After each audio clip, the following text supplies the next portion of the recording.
Bismillahirrahmanirrahim. Allahumma salli ala Sayyidina Muhammad wa ala ali Sayyidina Muhammad. Kita sambung lagi sirah kita.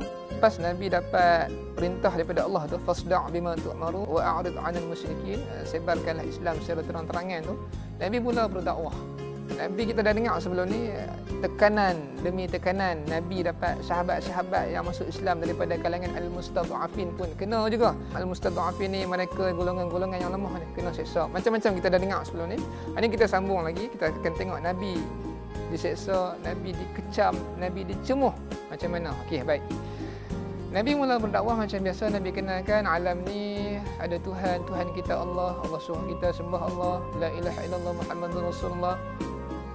Kebanyakan orang yang jumpa dengan Nabi, Nabi dakwah masuk Islam. Dan mereka ni golongan yang miskin, al-mustadhafin, orang susah. 10 orang masuk Islam, 20 orang masuk Islam, hari demi hari 30 orang masuk Islam. Tak sampai pun 100 orang. Bahkan kaum musyrikin ni, menteri-menteri ni tak puas hati. Mai jumpa dengan Abu Talib. Abu Talib ketua kan waktu tu, ketua menteri. Jadi mai jumpa, wahai Abu Talib, kau adalah ketua kami. Kau adalah pemimpin Kaabah. Anak saudara kau Muhammad hina Tuhan-Tuhan kami, wahai Abu Talib. Balik cakap dengan Muhammad, tolonglah suruh berhenti berdakwah. Kami minta merayu dekat hang, cakap dengan Muhammad berhenti berdakwah.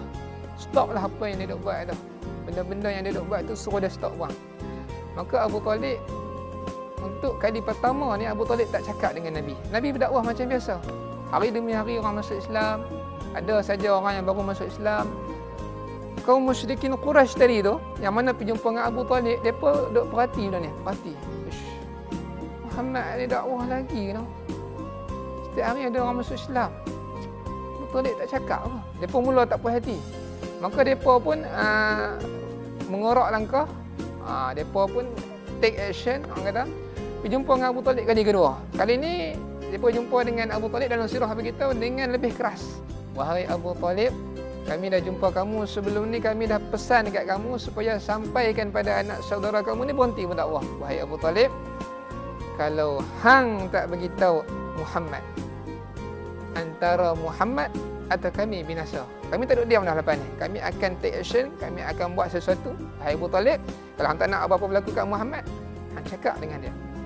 Macam itulah tuan-tuan.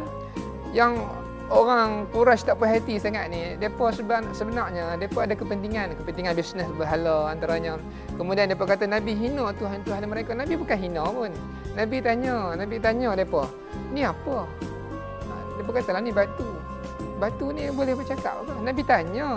Soalan KBKK, kemahiran berfikir. Depa tak ada terima benda tu. Depa kata Nabi hina Tuhan depa. Jadi sampailah kali kedua ni Abu Talib sayang dekat Nabi. Kita pun tahu, duduk dengan Nabi sejak Nabi umur 9 tahun.